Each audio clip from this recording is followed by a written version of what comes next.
नमस्कार और आपका स्वागत है चैनल प्लैनेट एक्स पर। हमेशा की तरह आपसे निवेदन है कि प्लैनेट एक्स को सब्सक्राइब करें, वीडियोस को लाइक करें और फ्रेंड्स एंड फैमिली के साथ जरूर शेयर करें।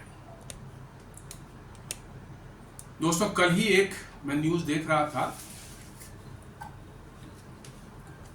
भारत सरकार ने भारतीय वायुसेना के लिए जो है 20,000 करोड़ रुपए सैंक्शन किए हैं और वो है एडवांस्ड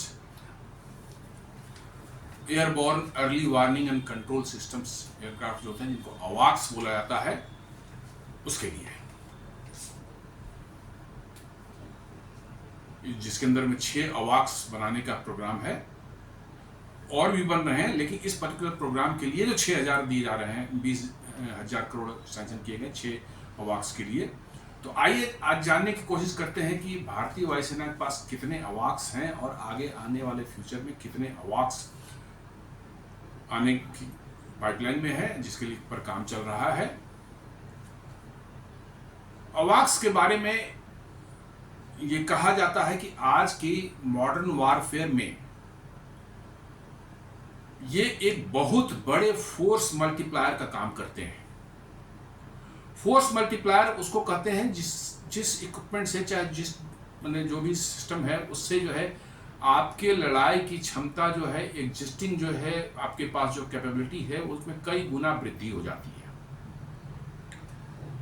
तो अवाक्स को ही माना जाता है कि आज की दुनिया में जो है मॉडर्न वारफेयर में जो है ये एक फोर्स मल्टीप्लायर है। इनके बगैर जो है एरियल वारफेयर जो है शायद उस लेवल का न हो पाए जो आज के दिन में होता है, बहुत सीमित हो जाएगा। आज से 40-50 साल पहले जब अवाक्स नहीं होते थे तो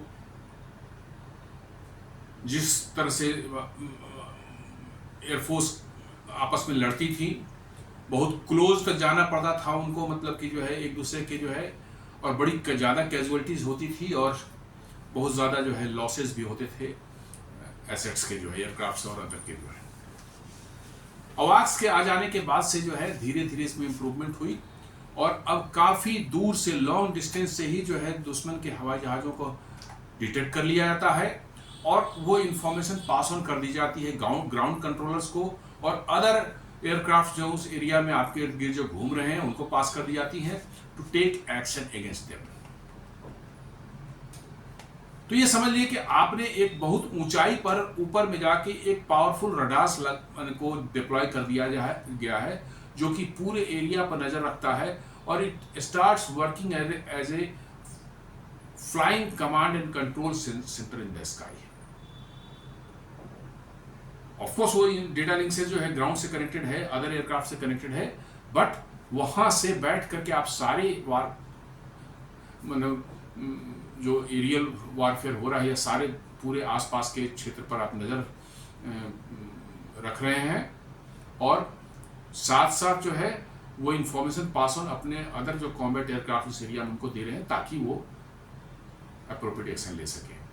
तो आज जानने की कोशिश करते हैं कि हमारे पास क्या है और क्या आने जा रहा है। एट प्रेजेंट यदि आप देखें तो भारतीय वायुसेना के पास में सिर्फ 6 अवाक्स हैं, जो कि 18 या 20 की जो मानी जाती है, 18 की रिक्वायरमेंट मानी जाती है। सिर्फ 6 अवाक्स हैं। हम इसमें जो थोड़ा पीछे जरूर हैं, लेकिन बड़ी तेजी से आगे बढ़ रहे हैं। उन 6 अवाक्स में जो है 3 जो है वो फैल्कॉन कैटेगरी की है। फैल्कॉन इजरायली एक मतलब रडार होता है, फैल्कॉन ELM 2090, इसका मतलब बहुत ही पावरफुल रडार है, बहुत ही पावरफुल रडार है। और ये माउंटेड है एक रशियन IL-76 प्लेटफॉर्म पर। IL-76 बहुत बड़ा ट्रांसपोर्ट एयरक्राफ्ट है जो रशिया बनाता है, भारतीय वायुसेना इस्तेमाल करती है। वो उसी IL-76 को मॉडिफाई करके, स्ट्रक्चरल मॉडिफिकेशन करके उसके ऊपर जो है रेडोम, जो गोल वाला जो रेडोम जो लगाया गया है फैल्कॉन रडार का, और उसके अंदर बहुत कॉम्प्लेक्स रडार सिस्टम, अदर सब सिस्टम्स लगाए गए हैं।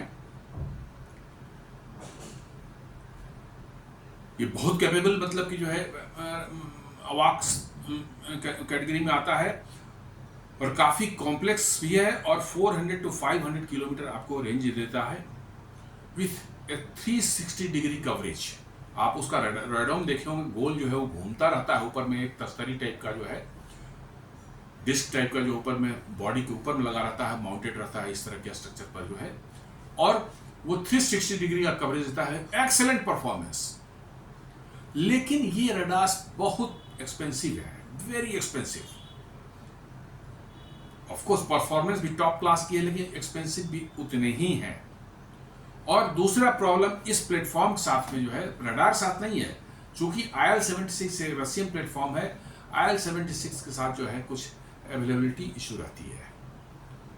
बीइंग रशियन प्लेटफॉर्म, स्पेस की अवेलेबिलिटी का प्रॉब्लम रहता है, बार बार उनको मेंटेनेंस के लिए जाना पड़ता है वर्कशॉप या हैंगर्स में जो है, मतलब ये इनकी ज़्यादा काफ़ी मेंटेनेंस खोजता है ये एयरक्राफ्ट, चूँकि पुराने हो चुके हैं, ये ओल्ड टेक्नोलॉजी के हैं, अपने ज़माने में बहुत कैपेबल थे, बट अब ओल्ड हो गए हैं, पुराने हो गए हैं, तो नेचुरली है कि ज़्यादा मेंटेनेंस खोजते हैं। और रशियन स्पेयर्स और एक सप्लाई आज के दिन में जो है पिछले कुछ सालों से बड़ी पहले वाली बात नहीं लगी, थोड़ी समस्या बढ़ गई है, तो इनकी अवेलेबिलिटी एक इशू है।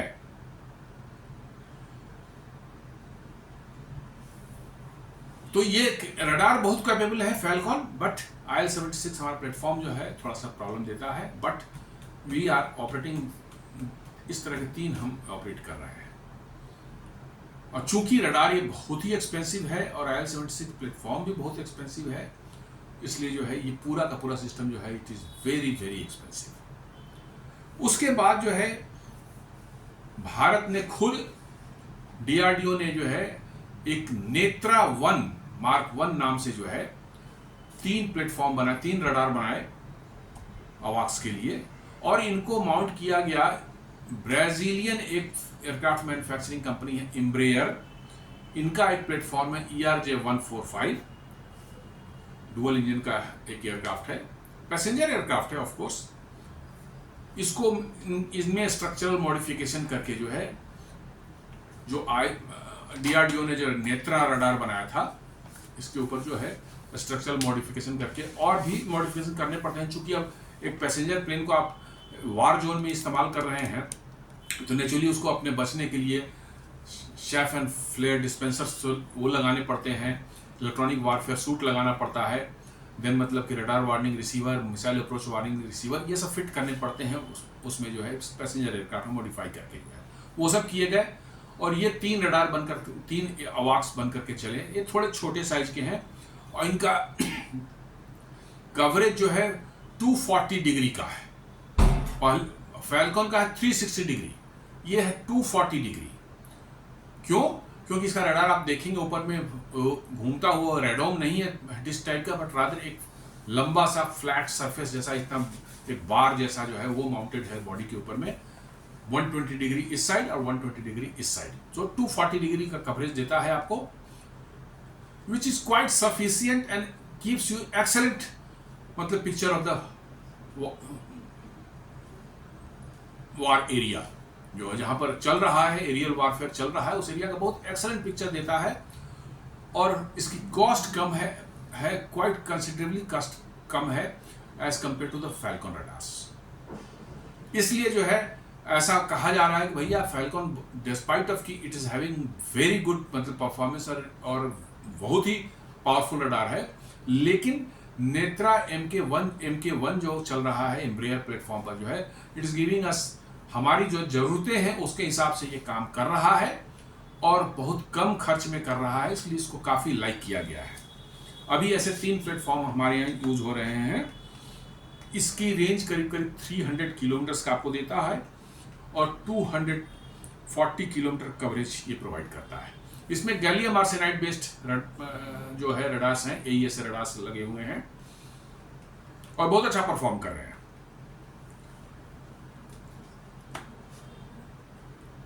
एम्ब्रेयर ERJ-145 भी बहुत अच्छे डिसेंट प्लेटफॉर्म है, इनके साथ अवेलेबिलिटी का बहुत बड़ा इशू नहीं रहता है, नए भी हैं इसलिए इनका जो है अवेलेबिलिटी बहुत बढ़िया रह रहा है, इनके स्पेस पास की अवेलेबिलिटी की बहुत बड़ा इशू कोई नहीं है।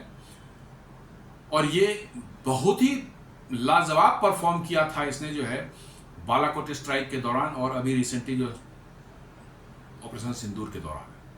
बहुत ज़बरदस्त परफॉर्मेंस इन तीनों एयरक्राफ्ट में थे। एम्ब्रेयर वाले जो है नेत्रा MK1 आपके अवाक्स ने किए थे, बहुत बढ़िया टॉप क्लास की परफॉर्मेंस रही थी। और एरियल रिफ्यूलिंग की फैसिलिटीज में है, इसलिए इनका इंड्योरेंस डिस्पाइट ऑफ छोटे एयरक्राफ्ट हैं, लेकिन ये बार बार एयर रिफ्यूलिंग करके इनकी इंड्योरेंस को बढ़ाया जा सकता है और इस्तेमाल किया जाता है उसी तरह से। तो ये तो हो गई हम जो इस्तेमाल कर रहे हैं अभी, जो हमारे पास है उसकी बात हो गई। अब एक नेत्रा का ही एक नेक्स्ट वर्जन बनाया जा रहा है, नेत्रा MK1A। ये भी एम्ब्रेयर 145 RJ प्लेटफॉर्म पर बनने वाला है। डिफरेंस इसमें है कि इसका रडार्स जो है they are not gallium arsenide based but rather gallium nitride based. Gallium nitride जो है वो कम पावर कंज्यूम करते हैं और उनकी पावर आउटपुट जो है बहुत ज़्यादा होती है, और उनकी बीम जो बनती है वो बड़े शार्प बीम्स बनाते हैं due to the characteristics of gallium arsenide ट्रांसलेसेबल TR मॉड्यूल्स जो उसमें लगे होते हैं उसके एंटीना में। इसके कारण जो है इनमें ये क्षमता है कि इनकी एक तो इनकी रेंज बढ़ जाती है, करीब करीब 400 किलोमीटर तक रेंज हो जाती है, चूंकि ज़्यादा पावर ये आउटपुट ये दे रहे हैं। एट द सेम टाइम जो है दे आर बहुत ही, इनका रिजोल्यूशन बहुत हाई है, इसलिए जो है ये लो RCS के जो ऑब्जेक्ट्स हैं और इवन आपके स्टिल्थ प्लेन है उसको भी रीजनेबल डिस्टेंस तक जो है डिटेक्ट करने में जो है कैपेबल है। तो दे आर ऑल दो प्लेटफॉर्म सेम है लेकिन रडार डिफरेंट है, इसलिए नेत्रा MK1A जो है वो MK1 से जो है काफ़ी ज़्यादा कैपेबल और पावरफुल ये होने जा रही है। ये भी 6 नंबर्स में बनेंगे, 6 नंबर्स में बनने वाले हैं। और इसके लिए एम्ब्रेयर से जो है ERJ 145 प्लेटफॉर्म को जो है मांगा जा रहा है। ERJ 145 जो है वो बनना बंद हो गया है, लेकिन किसी ऑपरेटर जो है उससे सेकेंड हैंड यदि वो देने को तैयार है तो इस पर कोशिश की जा रही है। यदि ये नहीं हो पाएगा देन शायद DRDO बॉम्बार्डियर जो प्लेटफॉर्म है जो कि अभी चल रहा है, जिसका प्रोडक्शन चल रहा है, वो शायद ऊपर दोनों मोरलेस एक ही कैटेगरी के एयरक्राफ्ट हैं, तो बॉम्बार्डियर जा सकती है। वैसे इनका पहला प्रेफरेंस जो है एम्ब्रेयर ERJ 145 है, क्योंकि ये टाइम टेस्टेड है, हमने इसको इस्तेमाल किया है, इनकी परफॉर्मेंस बहुत ही ज़बरदस्त रही है, इसलिए जो है ये कोशिश की जा रही है। शायद बातचीत चल रही है, कुछ ऑपरेटर्स जो है उसको जो अपने फ्लीट से हटाना चाह रहे हैं, उनको सेकेंड हैंड लेकर के जो है उस पर ये बनाया जाएगा। क्योंकि दूसरे कोई प्लेटफॉर्म लेने पर डिज़ाइन कंसिडरेशंस वगैरह चेंज होंगे और थोड़ा उनको सर्टिफाई करने के लिए सर्टिफिकेशन वगैरह में ज़्यादा टाइम लग जाएगा, इसलिए प्रेफर किया जा रहा है कि ERJ 145 एम्ब्रेयर में जाए ताकि उसी पर ये बन जाए जल्दी से, और शायद फाइनल स्टेज में हो चुका है।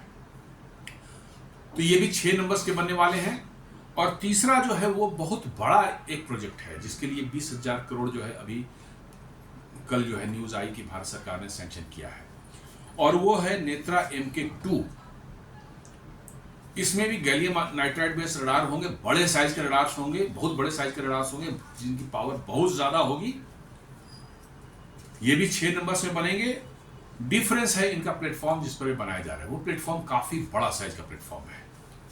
एयरबस A321 जो पैसेंजर प्लेन्स भारत में चलते हैं, बड़े पॉपुलर हैं, A320 उसका एक बड़ा भाई कह लीजिए, स्ट्रेच्ड वर्जन है जिसमें ज़्यादा बड़ा फ्यूजलाज है, ज़्यादा पैसेंजर्स कैरी करता है।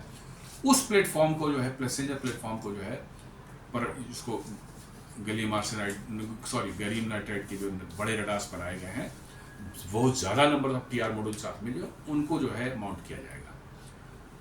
A321 जो एयरक्राफ्ट जो हैं ये ऑलरेडी एयर इंडिया के जो फ्लीट से जो है, जो 10, 12, 15 साल पुराने एयरक्राफ्ट थे उनको एक्वायर कर लिया गया है एयरफोर्स द्वारा 6 नंबर्स में जो है, और उसको जो है एयर बस के पास भेजा जा रहा है उसके में स्ट्रक्चरल मॉडिफिकेशन करने के लिए, क्योंकि पैसेंजर एयरक्राफ्ट है, उसमें रडार वगैरह माउंटेन का जगह नहीं है, या मिलिट्री एयरक्राफ्ट के रिक्वायरमेंट के हिसाब से और भी चीज़ें जो लगानी पड़ती हैं उसमें, लाइक जो है मैंने बताया कि बचने के लिए खुद के लिए जो इलेक्ट्रॉनिक वारफेयर सूट होना चाहिए, रडार वार्निंग रिसीवर होना चाहिए, आपको मिसाइल अप्रोच वार्निंग रिसीवर होना चाहिए, then chaff and flare dispenser जो CFD बोलते हैं, ये सब होने चाहिए, जो कि पैसेंजर एयरक्राफ्ट में नहीं होते, तो उन लोगों उसके लिए आपको स्ट्रक्चरल मॉडिफिकेशन थोड़ी करनी पड़ती है। तो चूंकि हवाई जहाज जो बनाया हुआ एयरबस का है, तो इसको भेजा जा रहा है एयरबस के पास में, शायद चला भी गया है, ताकि उसको मॉडिफाई करके जो है उसमें ये सब चीज़ें लगाने के लिए जो है स्ट्रक्चर में जो चेंजेस करने हैं वो कर दिया जाए, और फिर वापस आएगा यहाँ पर, जिसमें फिर DRDO जो है अपना उसमें रडार और इलेक्ट्रॉनिक्स और सारी सर्विलेंस वगैरह की सारी इक्विपमेंट जो है वो सब फिट करेगा। तो ये प्लेटफॉर्म जो है बहुत ज़्यादा पावरफुल होने वाला है। इसकी जो है रेंज करीब करीब होने वाली है अप्रॉक्सीमेटली 500 किलोमीटर्स, जो बहुत बड़ा रेंज है रडार के, मतलब किसी भी उसके लिए। और ये पॉसिबल हो पा रहा है कि A321 के इंजन्स बड़े हैं, ज़्यादा बड़े पावरफुल हैं, इसलिए वो ज़्यादा इलेक्ट्रिकल पावर प्रोड्यूस करते हैं, इसके which can support A bigger radars, because radars बहुत पावर हंग्री मैंने इक्विपमेंट होते हैं। तो ज़्यादा बड़ा रडार है तो आपको ज़्यादा पावर चाहिए, तो वो इलेक्ट्रिकल पावर जनरेट कहाँ से करेगा? तो उसके इंजन जो एयरक्राफ्ट में लगे उसमें वही तो जनरेट करता है।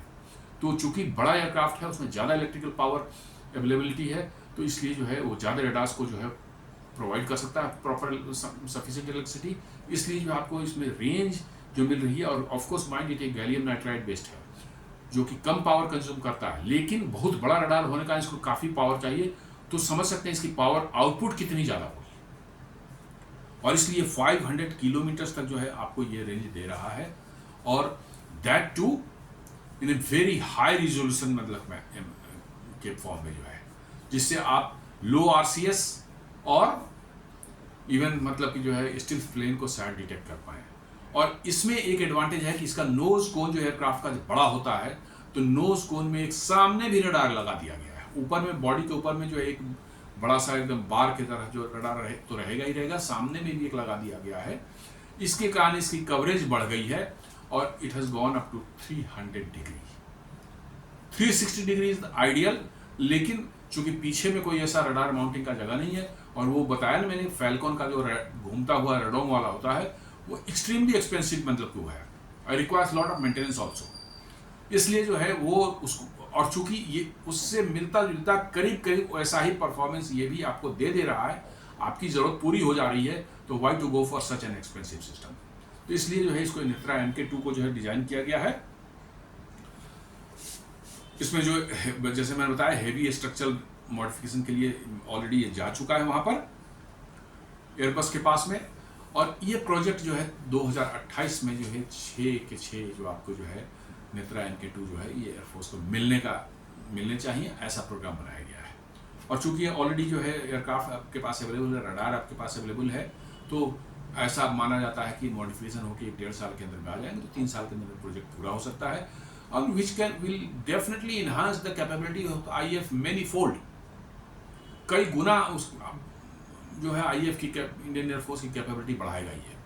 और चूंकि ये बड़े एयरक्राफ्ट हैं, इसमें ज़्यादा फ्यूल स्टोरेज की कैपेसिटी है, तो लॉन्ग ड्यूरेशन 5-5, 6-6 घंटे जो है हवा में बड़े आराम से रह सकते हैं, इनको एरियल रिफ्यूलिंग की जरूरत नहीं पड़ेगी। और इसलिए जो है बहुत ज़्यादा एयरक्राफ्ट ग्राउंड पर रेडी नहीं रखना कि हाँ भाई ये गया है और उसका खत्म हो जाएगा तो लौट के आएगा, फिर दूसरा हमको उड़ाना है, नहीं, ये तो लंबे समय 5-6 घंटे तक आराम से जो है एयर में उड़ सकता है बिना रिफ्यूलिंग के। तो ये एक एडवांटेज बड़ा एयरक्राफ्ट के होने का है, और इसके साथ साथ जो है बड़ा ज़्यादा इलेक्ट्रिकल पावर इसके पास है, इसलिए जो है ज़्यादा बड़े रडार्स लगा सकते हैं, जो which are giving you the much higher range than the other मैंने अवाक्स। तो टोटल मिलकर के आप कह सकते हैं कि अगले कुछ सालों में भारतीय वायुसेना के पास में 18 जो है अवाक्स हो जाएंगे, और इतने की ही रिक्वायरमेंट भारतीय वायुसेना प्रोजेक्ट करती है कि 18 के आसपास हमको होनी चाहिए, तो शायद इनकी रिक्वायरमेंट फुलफिल हो जाए इस मतलब इन दोनों प्रोजेक्ट MK1A और MK2 प्रोजेक्ट से जो है। तो दोस्तों ये एक छोटा सा विश्लेषण था भारतीय वायुसेना के अवाक्स की अवेलेबिलिटी और जो आने वाले नए अवाक्स हैं उनके बारे में। ज़्यादा टेक्निकल कुछ भी नहीं है इसमें, सब जनरल बातें हैं, और हमने उन जनरल बातों के आधार पर ही अपना छोटा सा विश्लेषण बनाने की कोशिश की थी। उम्मीद करता हूँ कि आपको ज़रूर पसंद आया होगा। आप इस वीडियो को ज़रूर लाइक करें, चैनल प्लैनेट एक्स को सब्सक्राइब करें, और फ्रेंड्स एंड फैमिली के साथ जरूर शेयर करें वीडियो को। धन्यवाद।